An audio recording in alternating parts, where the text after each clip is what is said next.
Hello friends, welcome to my channel. ఎలాగున్నారు? మీరంతా బాగున్నారా? మేమంతా బాగున్నాం. చూడండి, ఈరోజు నేను మా గార్డెన్లో పెంచిండే ఇది గోరంటాకు చెట్టు. చూడండి ఎలాగ పూలు వచ్చినాయో, ఎలాగ సీడ్స్ కూడా గ్రో అవుతున్నాయి ఫ్రెండ్స్. ఇది మంచిగా గోరంటాకు బాగా పండుతుంది.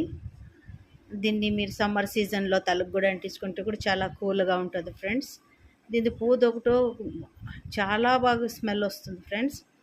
ఇలాగ నేను తిరుగుతుంటే వాకింగ్ చేస్తుంటే స్మెల్ ఎలాగొచ్చిందని చూస్తే దీని స్మెల్ చాలా బాగుంది ఫ్రెండ్స్. అగర్ నా వీడియో మీకు నచ్చినట్లయితే లైక్, షేర్, సబ్స్క్రైబ్ చేయండి ఫ్రెండ్స్. ఇంకా ఇది సీడ్స్ ఎలాగ వస్తాయో అని చూడాలంటే మా ఛానల్ని సబ్స్క్రైబ్ చేసుకోండి. Thank you.